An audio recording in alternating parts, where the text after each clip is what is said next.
신약성경 211페이지에 있습니다. 사도행전 13장 48절, 49절 말씀을 제가 봉독해 드리겠습니다.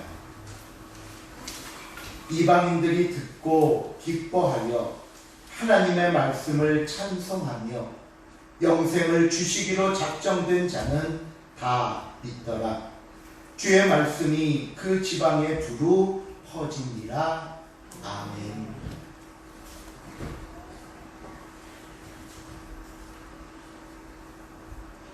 우리가 지난 시간부터 1차 전도 여행을 살펴보고 있는데요. 구브로섬 바보에서 사역을 마친 바나바와 바울은 다시 배를 타고 지중해를 지나 밤빌리아 지역 버가라는 도시로 들어갑니다. 여러분, 앞에 지도를 잠시 보시면 그 여정이 나와 있습니다. 구브로섬 바보에서 배를 타고 이 지중해를 거쳐서 북쪽으로 올라가 도착한 도시가 밤빌리아 지역 수도인 버가라는 곳입니다. 그런데 일행이 버가에 도착하자마자 전혀 생각지도 못한 일이 일어납니다. 오늘 본문이 시작되고 있는 13절 말씀입니다. 한번 같이 읽어볼까요? 13절 시작. 바울과 및 동행하는 사람들이 바보에서 배를 타고 밤빌리아에 있는 버가에 이르니 요한은 그들에게서 떠나 예루살렘으로 돌아가고. 그 13절 하반절에 보시면 요한은 그들에게서 떠나 예루살렘으로 돌아갔다라고 말씀합니다. 아니, 요한이 누군데 갑자기 본문에 등장해서는 돌아갔다고 이야기를 하는가? 지난 시간에 나온 말씀이었지만 오늘 설명드리려고 넘어갔던 이야기가 있습니다. 13장 5절 마지막 부분을 보시면요, 1차 전도 여행을 소개하면서 이런 이야기가 나왔습니다. 요한을 수행원으로 두었더라. 바나바와 바울 두 사람만 전도 여행을 떠나는 것이 아니라 수행원으로 요한도 함께 떠났습니다. 이 요한이 누군가 하면은요, 바로 마가입니다. 우리가 이 마가는 사도행전 앞부분에서 몇 번 이름이 나와서 이미 한번 설명드린 적이 있습니다. 오순절 성령께서 강림하실 때 흔히 우리가 마가의 다락방에서 모여 기도했다 라고 하는 그 마가가 오늘 본문의 마가이고요, 바나바의 누나였던 마리아의 아들이자 마가복음을 기록한 사람입니다. 그런데 마가가 구브로 섬에서는 아무 문제 없이 잘 지내다가 버가에 가자마자 이 무리에서 이탈해서 다시 집인 예루살렘으로 돌아갔다는 겁니다. 왜 다시 돌아갔을까요? 성경에는 정확한 설명이 나오지 않기 때문에 그저 많은 추측들만 있을 뿐입니다. 그중 몇 가지를 소개해 드리면요, 그래도 나름대로 많은 지지를 받고 있는 이유가 외삼촌인 바나바의 위상이 바울보다 떨어지자 이에 불만을 품고 있다가 돌아갔다라고 설명합니다. 무슨 말인가 하면요, 이 바나바와 바울을 소개할 때 이름의 순서를 생각해 보시면 됩니다. 처음 사울이 예수님을 만나고 믿음의 삶을 시작할 때 바나바가 옆에서 돌봐주었고 사도들에게도 데리고 가서 소개를 했습니다.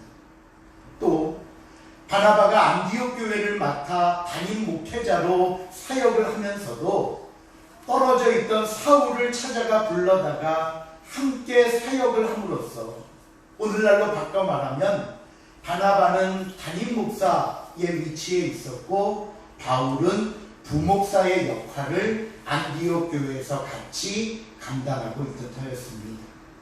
그러다 보니까 바나바와 바울이 함께 나올 때면 반드시 이름의 순서가 바나바와 사울 또는 바나바와 바울이라고 나왔습니다.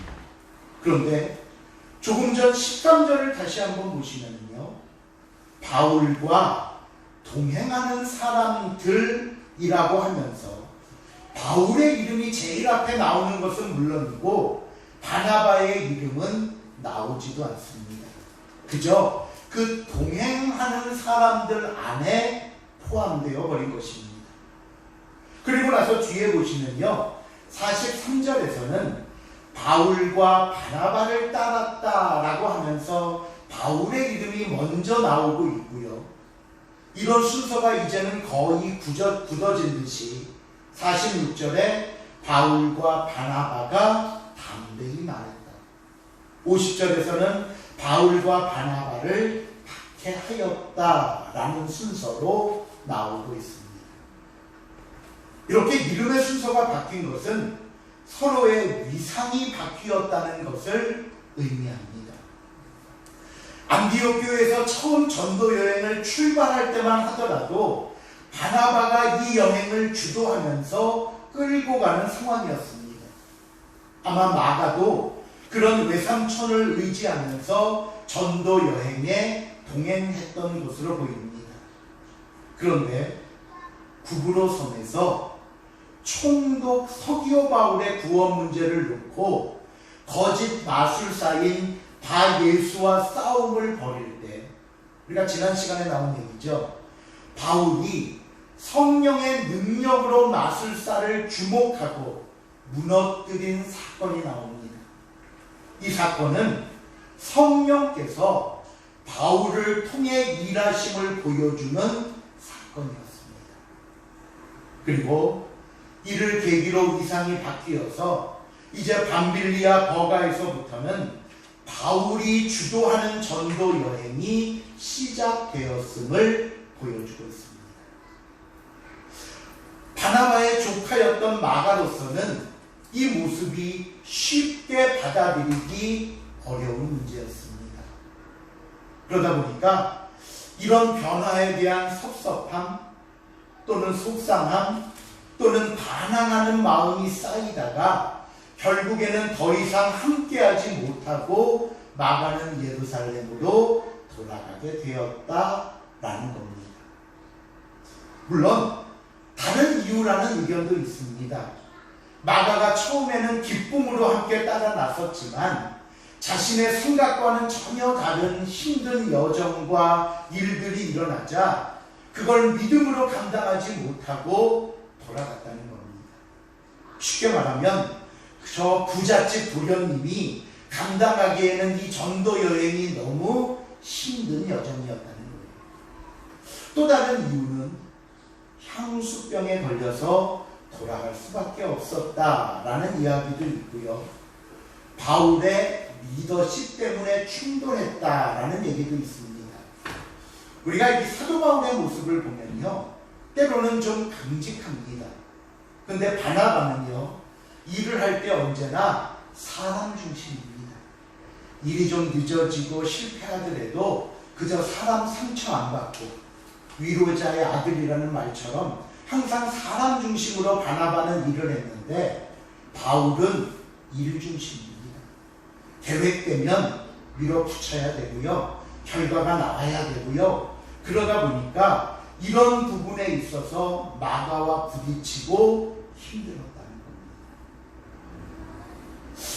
이유가 어떻게 되었건 간에 이 마가가 예루살렘으로 돌아감으로 훗날 어떤 사건과 연결이 되냐 하면요, 여러분 뒤에 사도행전 15장을 가보시면요, 이제 1차 전도 여행이 끝나고 돌아왔다가 다시 2차 전도 여행을 떠나려고 할 때 이 바나바는 1차 때 함께 했던 마가도 데리고 가자라고 바울에게 얘기합니다.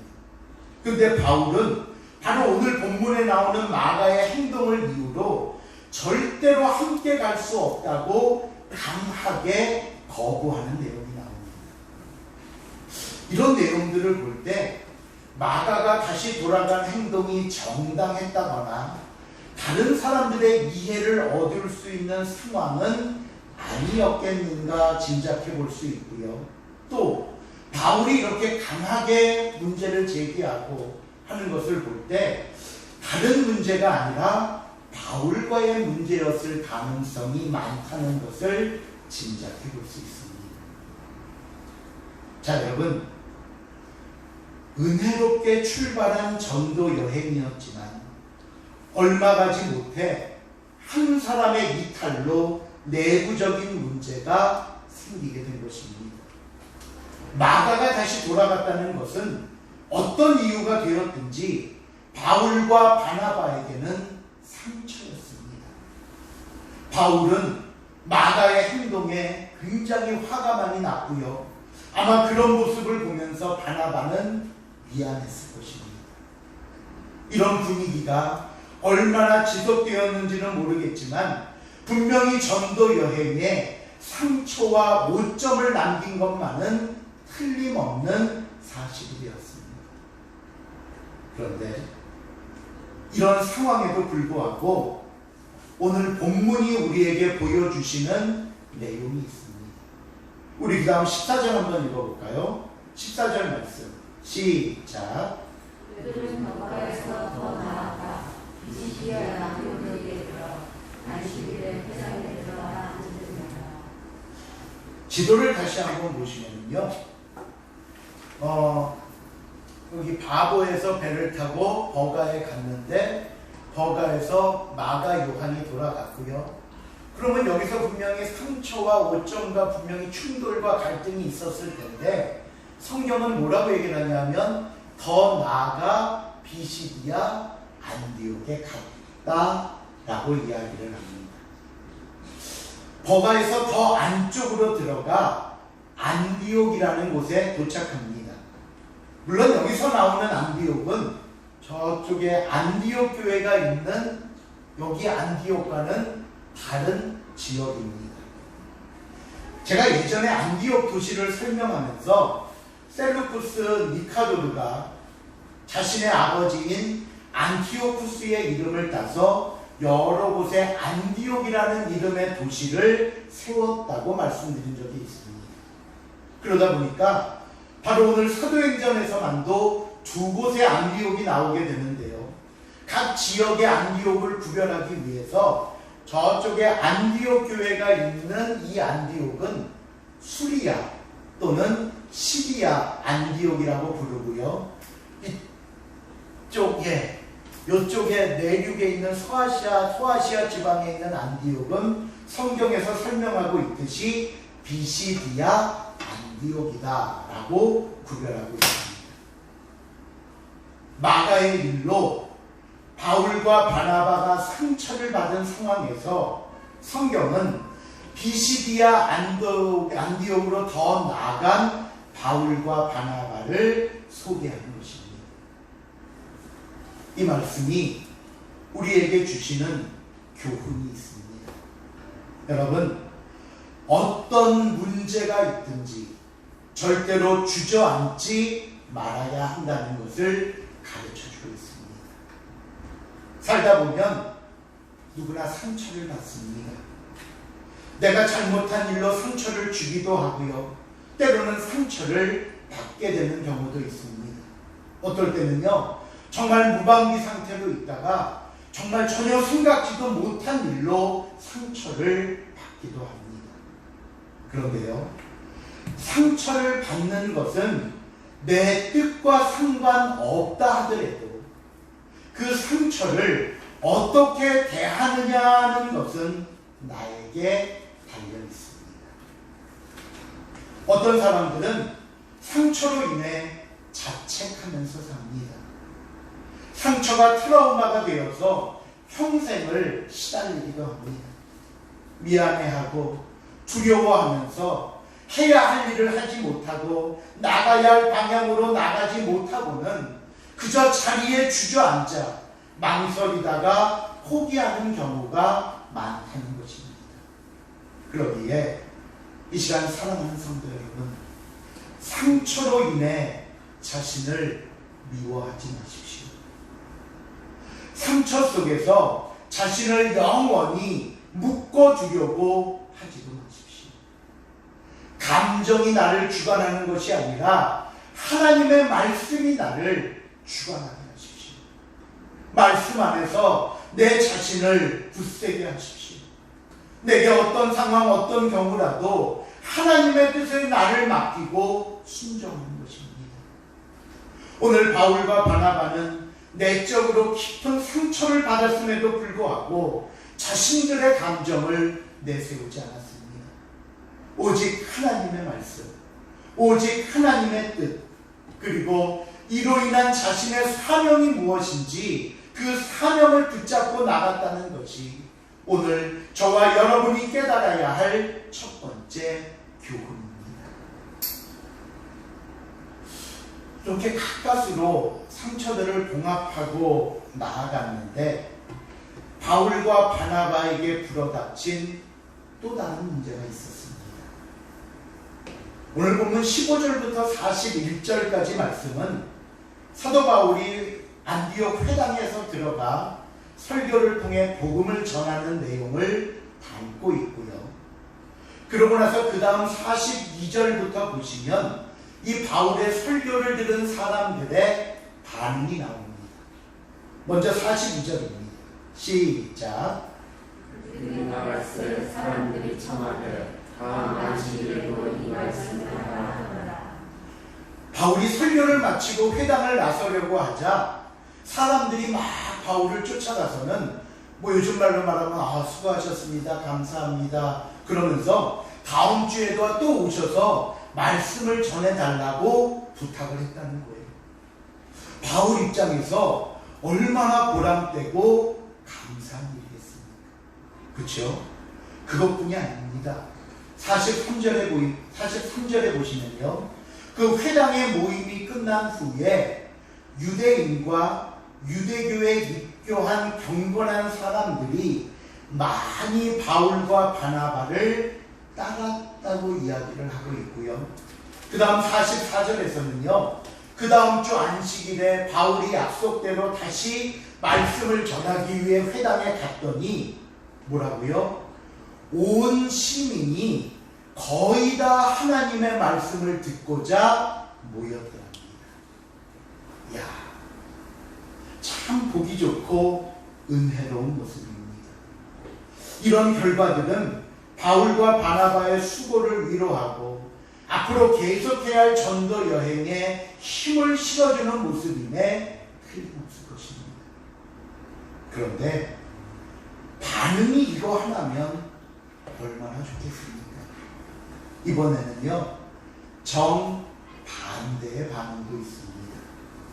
45절을 보니까요, 유대인들이 바울 주변으로 모이는 무리들을 보고는 시기가 가득해서 바울이 말한 것을 하나하나 반박하고 비방하기 시작을 했고요. 50절에서는 유대인들이 그 안디옥 도시에 사는 경건한 귀부인들, 아마 다른 말로 하면 뭐 고관대작의 부인들이라든가 또 지역 유지들을 선동해서 바울과 바나바를 박해하면서 더 이상 안디옥에 있지 못하게 쫓아냈다는 겁니다.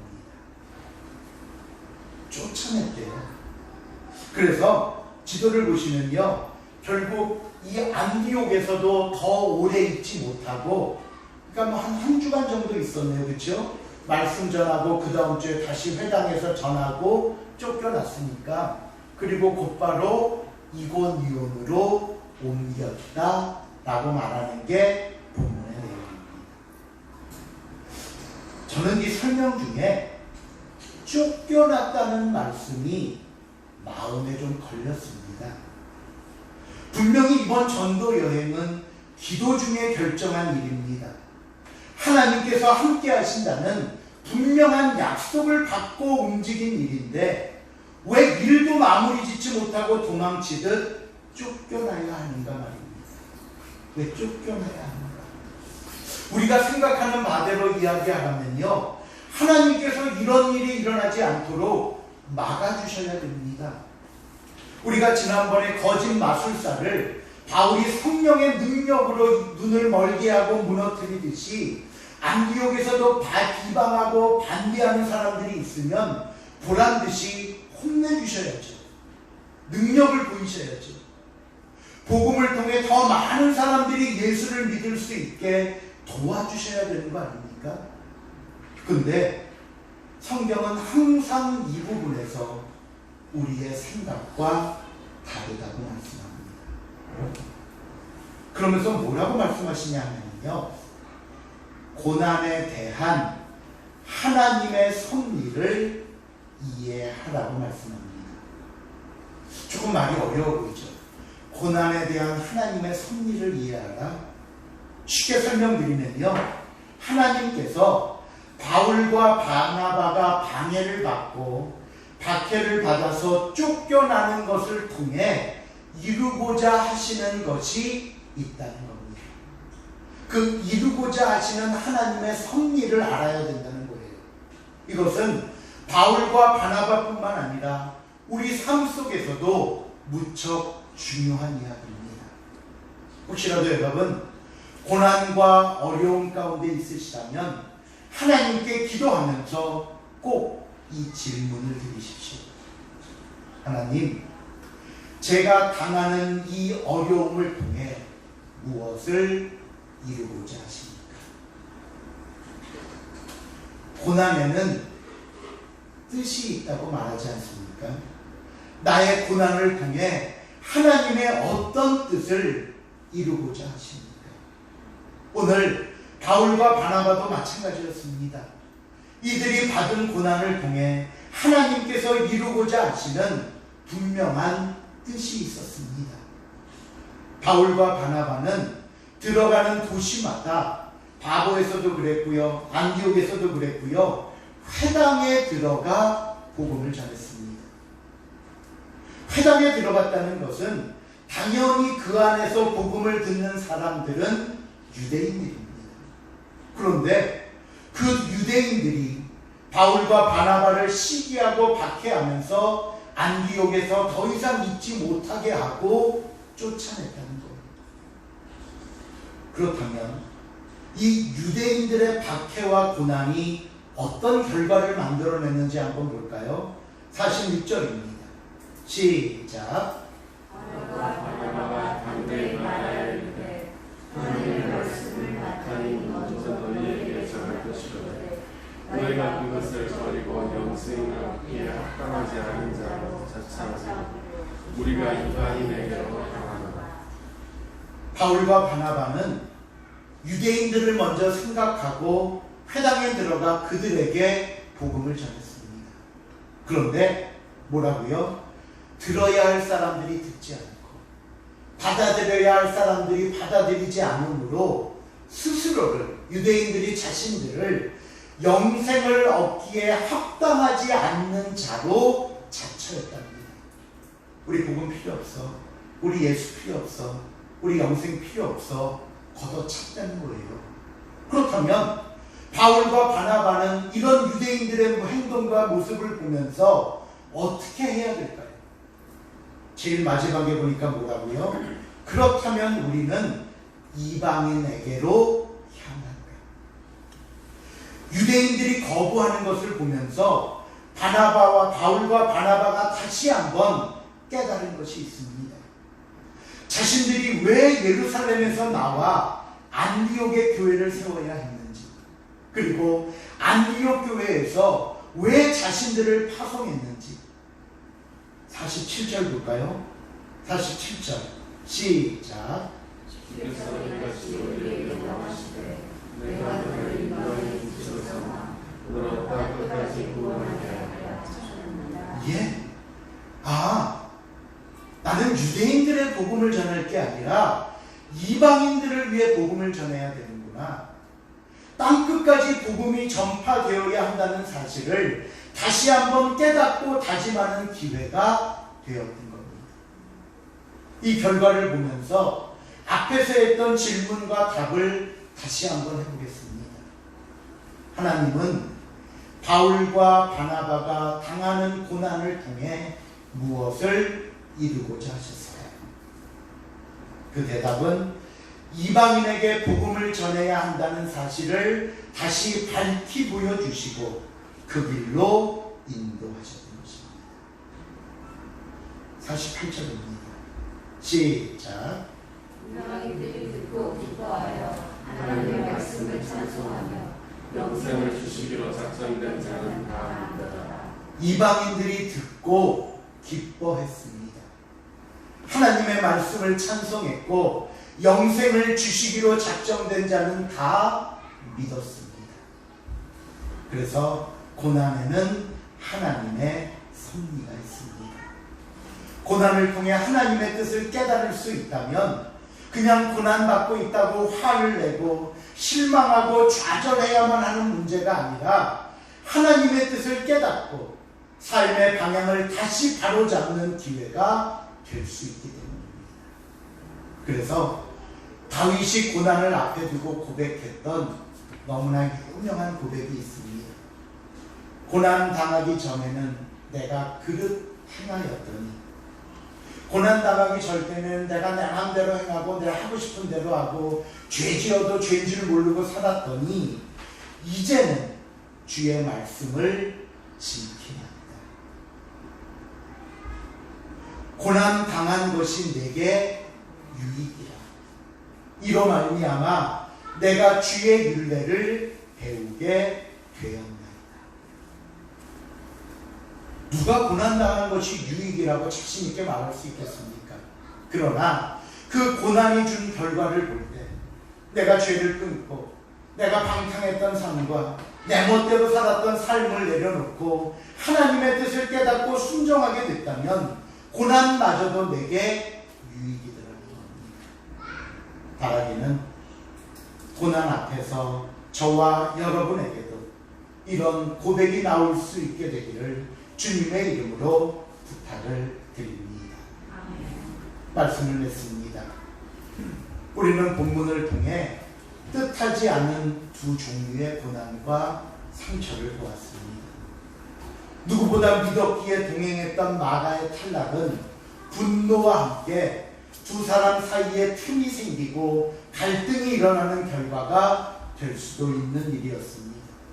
그러나 그들의 속마음들은 어찌 되었든지 그들은 묵묵히 하나님의 일을 했습니다. 마음의 아픔과 상처로 남게 되었지만 그것을 내세워 다투지 않았고 이것 때문에 주님의 일을 주저하거나 중단하지 않았습니다.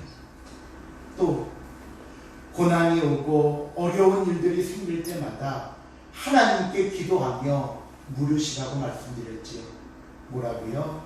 하나님, 이 고난을 통해 저에게 무엇을 이루고자 하십니까? 제가 무엇을 고쳐야 할까요? 제가 무엇을 깨달아야 할까요? 제가 어디에 더 힘써야 할까요? 순종하면서 잘 감당하게 하시고 하나님의 일에 온전하게 쓰임받게 하여 주시옵소서. 하나님께서는 바울과 바나바를 한 걸음씩 이끄시면서 유대인이 아닌 이방인에게 복음이 전파되게 하셨고요. 결국 영생을 주시기로 작정된 자들은 다 믿게 하셨습니다. 이처럼 저와 여러분을 통해서도 하나님의 일을 이루실 것을 믿고 소망하면서 오늘도 우리에게 주어진 길을 믿음으로 승리하며 걸어갈 수 있기를 다시 한번 주님의 이름으로 부탁을 드립니다. 기도하시겠습니다. 사랑의 하나님, 감사합니다.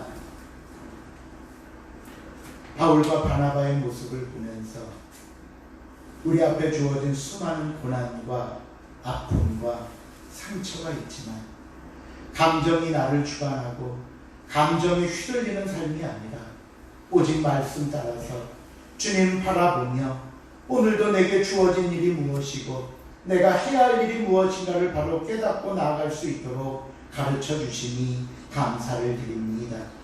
내 안에 내가 주인이 되지 않게 하시고 예수 그리스도가 주인이 되어서 그 말씀에 그 뜻에 그 모습에 순종하며 나아갈 수 있도록 이끌어 주시옵시고 때로는 나에게 주시는 이 고난과 고통마저도 나를 위한 그 사랑의 모습임을 깨닫게 하사 감당케 하시고 하나님의 뜻을 발견할 수 있도록 지혜와 깨달음을 허락하여 주시옵소서. 감사드리오며 예수님의 이름으로 기도하옵나이다.